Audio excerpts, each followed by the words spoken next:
இன்னும் 10 வருடங்களில் நீங்கள் சாப்பிட்ற எல்லா உணவுகளும் விஷம் கலந்த உணவாகத்தான் இருக்கும். அதை சாப்பிட்டே தான் ஆகணும். பக்க விளைவுகள் வரத்தான் செய்யும். கிட்னி ஃபெயிலியர் வரத்தான் செய்யும், ஹார்ட் அட்டாக் வரத்தான் செய்யும், ஸ்ட்ரோக் வரத்தான் செய்யும். ஏன்னா நம்ம சாப்பிட்ற உணவுகள் எல்லாம் நஞ்சாகி விட்டது. எல்லாத்துலேயுமே கலப்படங்கள், எல்லாத்துலேயுமே ரசாயன உரங்கள் தெளிக்கப்படுது. ஒரு மாம்பழத்தை நீங்கள் ரசாயன முறையில் பழுக்க வச்சிங்கன்னா உடலுக்கு எவ்வளவு பிரச்சனைகள் வரும் தெரியுமா? கோயம்புத்தூரில் நிறையா நடிகர்களுக்கு தனியாக இயற்கை வேளாண் பண்ண இருக்குது. கருவேப்பிலை முதற்கொண்டு அங்கேருந்து தான் போகுது. அவங்க போய் மார்க்கெட்டில் வாங்கி சாப்பிட்றதில்ல. இயற்கை விவசாயத்துக்குள்ளே மக்களை வரவிடக்கூடாது. ஆனால் பணக்காரர்களும் நடிகர்களும் மறைமுகமாக வேணால் அவங்க சாப்பிடலாம். ஒரு நடிகையோ சூப்பர் மார்க்கெட்டில் போய் நம்ம வாங்குகிற தக்காளியை வாங்கி சாப்பிட மாட்டாங்க, நம்ம வாங்குகிற கருவேப்பிலையை வாங்கி சாப்பிட மாட்டாங்க. ஏன்னா அவங்களுக்கு தெரியும் அவற்றில் விஷம் தெளிக்கப்பட்டிருக்கிறது என்று. காய்கறி, தக்காளி, வெண்டிக்காய், பச்சை மிளகாய், கீரை, இப்படி அனைத்திலும் விஷம் கலக்கப்படுகிறது, பூச்சிக்கொல்லி தெளிக்கப்படுகிறது. நீ என்ன வேலை வேணால் பாரு, மாதத்துக்கு எத்தனை லட்சம் வேணால் சம்பாரி, ஆனால் 15 வருஷத்துக்கு அப்புறம் நீ எம்ப்ளாயாக இருக்காது. நம்மாழ்வாரை கொஞ்சம் மீடியாக்கள் கொண்டாடி இருந்தால் இன்றைக்கி அவர் உலகத் தலைவராக இருப்பார். பணக்காரர்கள் எல்லாம் நோயாளி இல்லாமல் ஆயிட்டாங்க, ஏழைகள் எல்லாம் நோயாளி ஆயிட்டாங்க. இந்த உணவு அரசியலை இயக்கி கொண்டிருப்பது வேறு நாடுகளில் இருக்கக்கூடிய மிகப்பெரிய பணம் படைத்த பண முதலைகள். சுகர் ஃபேக்ட்ரியை ரன் பண்ணுறது யார் அப்படின்னு பார்த்தீங்கன்னா, ஒரு டயாபெட்டிஸ்க்கு மருந்து தயாரிக்கக்கூடிய ஒரு ஓனராக இருப்பார். மலச்சிக்கல் வரலாம், வயிற்றுப்போக்கு வரலாம், வாந்தி வரலாம், பேதி வரலாம், நம்ம உடம்புக்குள்ள இருக்கக்கூடிய ஹார்மோனையே சேஞ்ச் பண்ணலாம். மருத்துவர்கள் எல்லாம் இப்போ என்னென்ன வேலைகள் செஞ்சுட்டு இருக்காங்க தெரியுமா? 2 வருஷத்தில் ஆடி கார் வாங்கிடுறாங்க. உண்மையாக சம்பாரிச்சா எப்படி ஆடி கார் வாங்க முடியும் 2 வருஷத்தில்?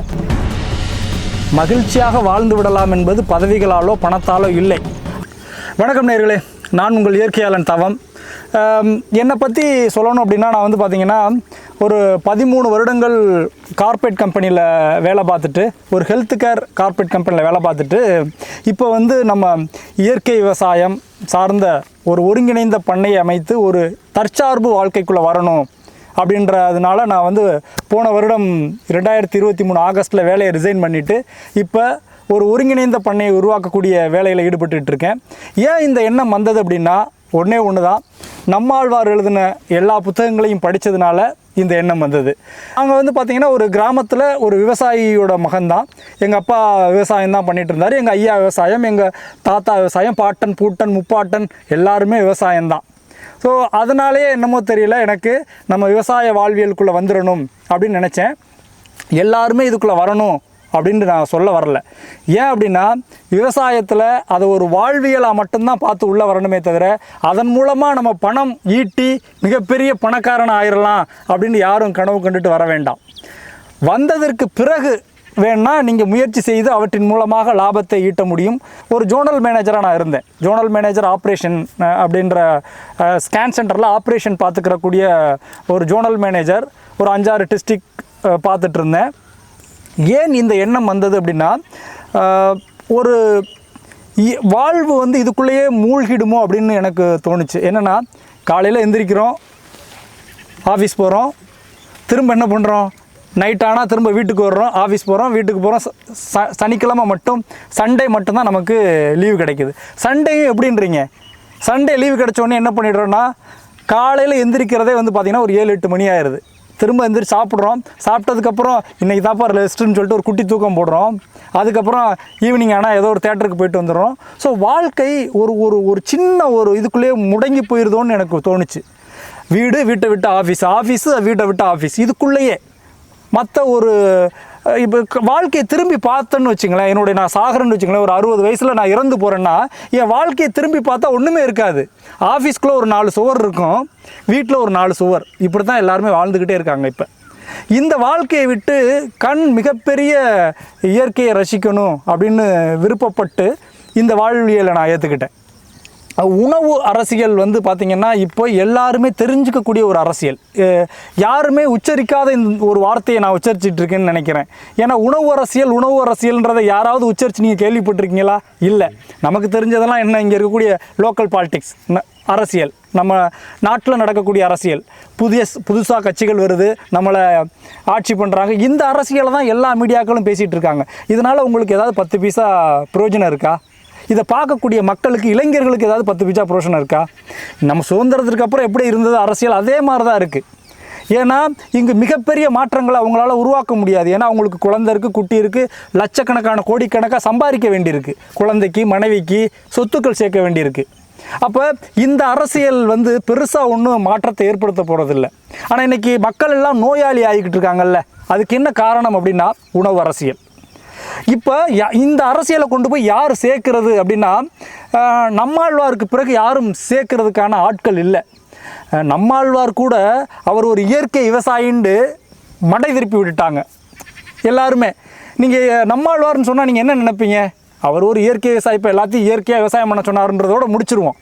ஆனால் அவர் சொல்ல வந்ததெல்லாம் என்னென்னா உணவு அரசியல். அதை தான் நான் அவர்கிட்ட இருந்து எடுத்து கொண்டு போய் மக்கள்கிட்ட சேர்க்கணும்னு நினைக்கிறேன். அப்போ நான் அடிக்கடி உச்சரிச்சுக்கிட்டே இருக்கேன் உணவு அரசியல், உணவு அரசியல்னு. அப்போ இளைஞர்கள்லாம் விழிப்புணர்ச்சி அடைகிறாங்க. என்னப்பா இவர் புதுசாக ஏதோ உணவை பற்றியான அரசியல் பேசுகிறாருன்னு. உணவுக்கு பின்பு மிகப்பெரிய அரசியல் இருக்கிறது. இது உலகம் முழுக்க பரவி இப்போ இந்தியாவுக்கு வந்துருச்சு. இப்போ இந்தியாவில் இருக்கக்கூடிய நாமல்ல 80% பேர் பாரம்பரிய உணவை சாப்பிட்றதில்ல. என்ன உணவுன்னே தெரியாத பீட்சாலாம் நம்ம பாரம்பரியமே கிடையாது. இப்போ கடலை மிட்டாய் சாப்பிட்றீங்க, அதனுடைய மூலப்பொருள் என்ன? கடலை, வெல்லம். இது ரெண்டுமே நமக்கு மூலப்பொருள் தெரியும். ஒரு பீட்சாக்குள்ளே என்ன மூலப்பொருள் இருக்குது தெரியுமா? ஐஸ்கிரீம் சாப்பிட்றீங்களே, அது என்னென்ன மூலப்பொருளால் செஞ்சுருக்காங்க தெரியுமா? அது ஏன் உருகவே மாட்டேன்றது தெரியுமா? அப்போ 80% பேர் இந்தியாவில் பாரம்பரிய உணவுகளை விட்டு வெளியேறி விட்டோம். அப்போ 80% பேர் நோயாளி ஆகிட்டோம்னு அர்த்தம். ஸோ 20% பேர் தான் இன்று ஆரோக்கியமாக இருக்காங்க. அதுக்குமே ரொம்ப வேகமாக குறைஞ்சிக்கிட்டு வருது. 10% குறைய போகிறது இன்னும் 2 வருடங்களில் புள்ளி விவரம் சொல்லுது. அப்போ 10% மக்கள் மட்டும்தான் இந்த இந்தியாவில் ஆரோக்கியமாக இருக்காங்க. மீதி 90% மக்கள் ஆரோக்கியம் இல்லாமல் இருக்காங்க. இப்போ இந்த உணவு அரசியல் தான் மக்கள் ஆரோக்கியம் இல்லாமல் மாற்றுது. எதுக்கு இவங்களையெல்லாம் ஆரோக்கியம் இல்லாமல் மாற்றணும் மனிதர்களை? ஏன்னா உலகத்தில் இருக்கக்கூடிய மல்டி மில்லியனர்ஸ் அவர்களுடைய மருத்துவ பொருளை விற்கணும். ஏன்னா உலகத்திலேயே மக்கள் தொகை அதிகமான கொண்ட நாடு நம்ம இந்தியா, 140 கோடி. இப்போ புரிஞ்சிருக்குன்னு நினைக்கிறேன். நான் இன்னும் டெப்த்தாகவே சொல்ல விரும்பலை. ஏன்னா இந்த உணவு அரசியலை பற்றி பேசணுன்னா ஒரு 2 மணி நேரம் கூட பேசலாம். உணவு அரசியல் இந்தியாவுக்குள்ளே ஏன் வந்தது, மக்கள் எல்லாம் ஏன் பாரம்பரிய உணவை விட்டு வெளியேற்றப்பட்டார்கள், இவர்களெல்லாம் ஏன் நோயாளியாக்கப்பட்டு கொண்டிருக்கிறார்கள், ஏன் உலகத்திலிருந்து அதிகமாக டயாபெட்டிஸ், நீரிழிவு நோய், சர்க்கரை வியாதி, பிபி, ப்ரெஷர், இதற்கான மருந்து பொருள் எல்லாம் அதிகமாக இறக்குமதி செய்யக்கூடிய நாடாக இந்தியா ஏன் மாறிச்சு? இதுக்கு பின்னாடி, எல்லாத்துக்கும் பின்னாடி உணவு அரசியல் இருக்குது. அதனால தான் நான் அந்த உணவு அரசியலை பேசிக்கிட்டே இருக்கேன். மைதாவை நாம் சாப்பிடக்கூடாது, வெள்ளை சீனியை நாம் சாப்பிடக்கூடாது, இப்படி நிறைய பாரம்பரிய உணவுகளை தவிர்த்த உணவுகள் உள்ள நுழைய ஆரம்பிச்சிருச்சு. இதையெல்லாம் நான் சொல்லலை, நம்மாழ்வார் சொல்லியிருக்காரு. அப்போ அப்படி ஒன்றும் தெரியலையே, அவர் உணவு அரசியலை பேசணும்னு சொல்லிட்டு யாருமே சொல்லலை அப்படின்னா, அவரை கட்டமைக்கப்பட்டு அவர் மிகப்பெரிய புரட்சியை ஏற்படுத்துறதுக்காகத்தான் இந்த மண்ணில் போராடினார். அது என்னென்னா உணவு அரசியல். ஆனால் அவரை ஒரு இயற்கை விவசாயின்னு முத்திரை குத்தி அவர் இயற்கை விவசாயம் பண்ண சொன்னார்ப்பான்ட்டு நிறுத்திட்டாங்க. ஆனால் நம்மாழ்வார் சொல்ல வந்த அனைத்தையும் அவரது புத்தகத்தில் எழுதியிருக்காரு. ஏகப்பட்ட புத்தகங்கள். அந்த புத்தகங்கள்லாம் நம்ம படிச்சிருக்கோமான்னா, எத்தனை இளைஞர்கள் நம்மாழ்வாருடைய புத்தகங்களை படித்திருக்கிறீர்கள்? விவசாயம் பண்ணுறவங்களே படிக்கலையே. அவர் எழுதின ஒரு புத்தகத்தோட ஒரு டைட்டில் ஒரு கிராமத்தில் போயோ அல்லது விவசாயம் பண்ணக்கூடிய இளைஞர்கள்ட்டே கேட்டோம்னா 100ல் ஒருத்தர் கிடையாது, 0.01% பேர் வேணால் சொல்லலாம் இந்த மாதிரி ஒரு புத்தகம் எழுதியிருக்காருன்னு. அப்போ அவர் பேச வேண்டிய உணவு அரசியலை பேசுவதற்காகத்தான் நான் இந்த வேடமே போட்டிருக்கேன். இது வேடன்னு தான் சொல்லலாம். ஸோ இப்போ இருக்கக்கூடிய இளைஞர்கள்ட்டையும் மக்கள்கிட்டையும் கொண்டு போய் சேர்க்கறதுக்கு ஒரு பிராண்டு தேவைப்படுது. அதற்காக உருவாக்கப்பட்ட பிராண்டு தான் இயற்கையாளன் தவம். நான் இதை ஓப்பனாகவே சொல்கிறேன். இங்கு பிராண்ட் இல்லாமல் ஒரு விஷயத்தை கொண்டு போய் மக்கள்கிட்ட சேர்க்க முடியல. இப்போ இருக்கக்கூடிய இளைய தலைமுறையினர் இளைஞர்கள்ட்ட கொண்டு போய் சேர்க்க முடியல.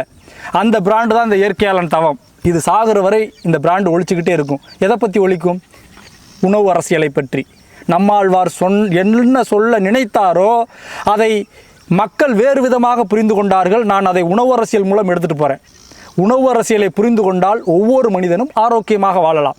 அதுதான் என்னோட தாரக மந்திரம். அவரோட புத்தகத்தையெல்லாம் படித்து முடித்ததுக்கப்புறம் நானாக உருவாக்கி கொண்ட ஒரு தாரக மந்திரம் தான், ஆரோக்கியமான மனிதனே உண்மையான பணக்காரன். இந்த உலகத்தில் பணம் வச்சுருக்கிறவங்களாம் பணக்காரன் கிடையாது. நீ ஆரோக்கியமாக இருக்கியா? நீ மருத்துவமனைக்கே போகலையா? வாழ்நாள் முழுக்க எவன் ஒருத்தன் மருத்துவமனைக்கே போகலையோ, எவனுக்கு சுகர் இல்லையோ, எவனுக்கு பிபி இல்லையோ, எவனுக்கு ப்ரெஷர் இல்லையோ, இப்படி எல்லா விதமான நோய்களற்ற ஒரு மனிதன் தான் உண்மையான பணக்காரன். நான் உண்மையான பணக்காரனாக வாழ்ந்து இறக்க வேண்டும் அப்படின்றதுக்காகத்தான் அந்த கார்ப்பரேட் வேலையை ரிசைன் பண்ணிட்டு வந்திருக்கேன். இப்போ இருக்கக்கூடிய இளைஞர்கள்லாம் ஷார்ட்ஸ் பார்க்குறதுக்கு டைம் இல்லை, நிறையா படிக்க வேண்டியிருக்கு. மெக்காலே இங்கே நம்மளுடைய இந்தியாவை சுற்றி பார்த்துட்டு அங்கே போய் சப்மிட் பண்ணுறாரு. எங்கே? பிரிட்டன் கவர்மெண்ட்டிட்ட. எலிசபெத் அவங்களுடைய சபையில், இந்தியர்களுக்கு நாம் சொல்லிக் கொடுப்பதற்கு ஒன்றுமில்லை, அவர்கள் வேண்டாம் நமக்கு சொல்லித்தரலாம், அவ்வளவு எஜுகேட்டட் பீப்புள். நான் போய் இந்தியா முழுக்க சுற்றின ஒரு பிச்சைக்காரனை கூட பார்க்கல, தங்கம் நகை எனக்கு புல்லரிக்குது, அப்படி இருந்த இந்தியா புல்லரிக்குது உண்மையிலேயே. மெக்காலே இங்கே சப்மிட் பண்ணுறாரு, ஒரு பிச்சைக்காரனை கூட நான் பார்க்கல, அங்கே தங்கம் பொருள் செல்வமெல்லாம் தெருவில் கொட்டி கிடக்கு, அப்படிப்பட்ட நாட்டில் போய் நம்ம அவங்களுக்கு என்ன கல்வி சொல்லிக் கொடுக்க போகிறோம் அப்படின்னு போய் சப்மிட் பண்ணுறாரு. அப்படி சொன்ன ஒருத்தர் உருவாக்கிய கல்வி முறையை தான் நம்ம இன்னும் கட்டி அழுதுட்டுருக்கோம், மெக்காலே கல்வி முறையை. அந்த கல்வி முறை என்ன சொல்லுது? நல்லா படி, பணம் சம்பாதிக்கலாம்.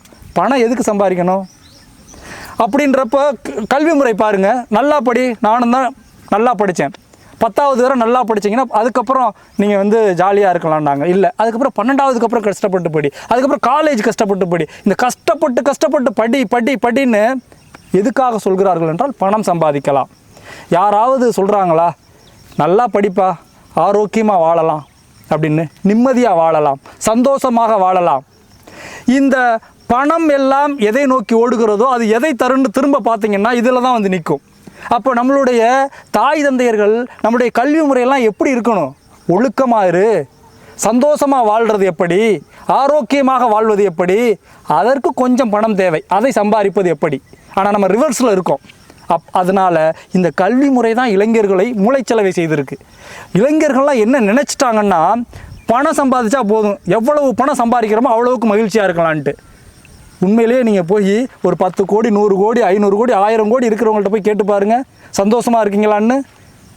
நம்மளை விட அவர்களுக்கு 1000 மடங்கு கவலைகள். எவ்வளவு? 1000 கோடி வச்சுருக்கிறவற்றை. அப்போ இந்த கல்வி முறை என்ன இளைஞர்களை மடை திருப்பி இருக்குன்னா, பணம் சம்பாதிச்சா ஆரோக்கியமாக சந்தோஷமாக இருந்துடலாம்ப்பான்னு சொல்லுது. ஆனால் அது இல்லை அப்படின்ற ஒரு கல்வி முறை இங்கே வரணும்.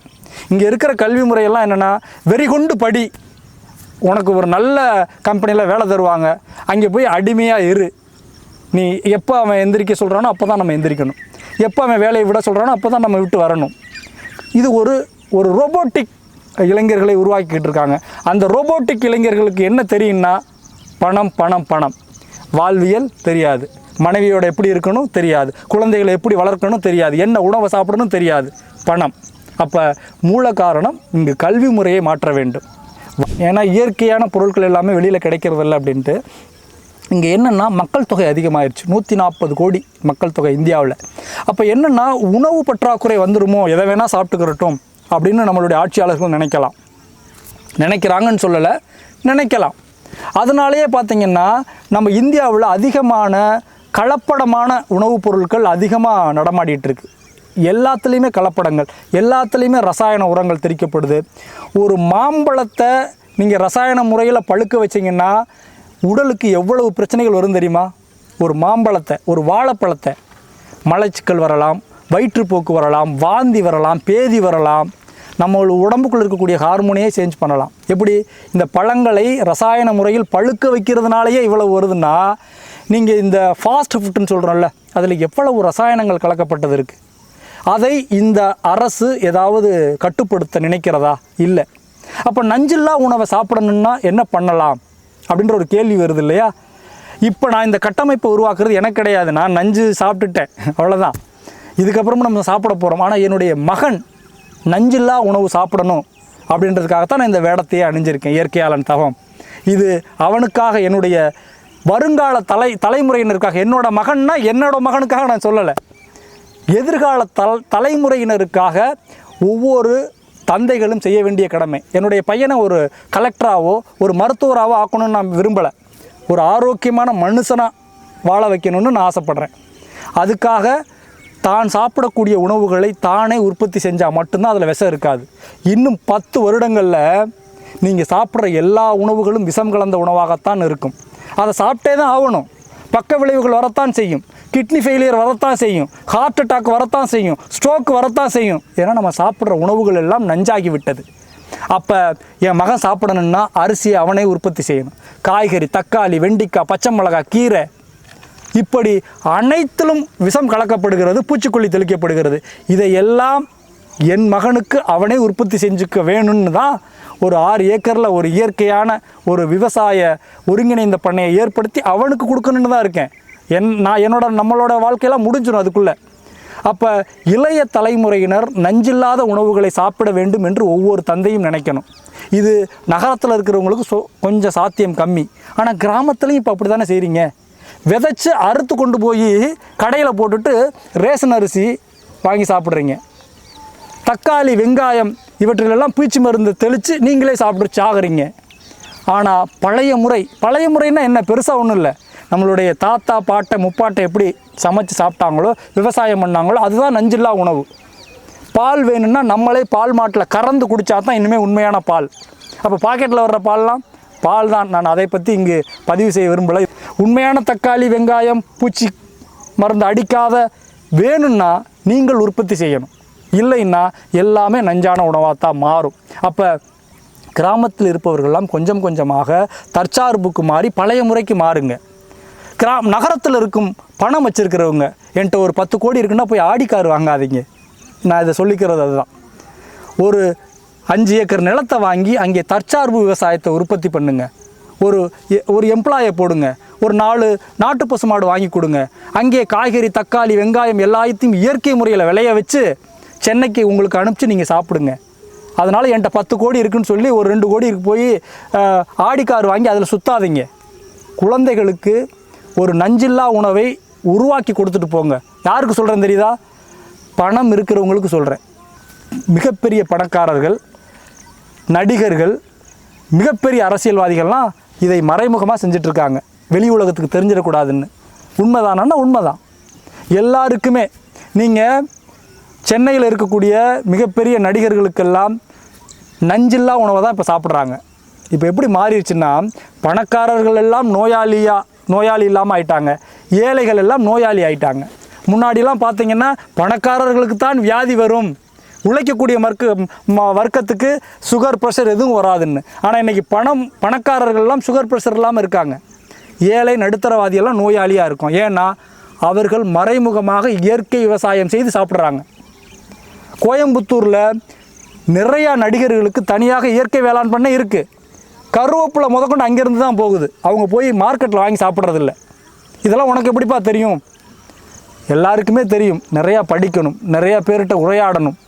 நீங்கள் நினைப்பீங்க நான் ஒரத்தூரில் ஏதோ ஒரு கிராமத்தில் டீ கடையே இல்லாத ஒரு ராமநாதபுரம் கிராமத்தில் இருக்குன்னு. சென்னையில் இருக்கக்கூடிய நிறையா பெரிய ஆட்களோட தொடர்பு இருக்கிறது. சென்னைக்கு அடிக்கடி போகிறேன், அவர்கள்ட்டெல்லாம் பேசுகிறேன். அவர்கள் கொடுக்கக்கூடிய தகவல் எல்லாம் மிகப்பெரிய அளவில் வியப்பாக இருக்குது உண்மையிலேயே. அப்போ இதை ஏன் மறைமுகமாக செய்து கொண்டு இருக்கிறார்கள் இயற்கை விவசாயத்தை? ஏன்னா எல்லாரும் அதுக்குள்ளே வந்துட்டக்கூடாது.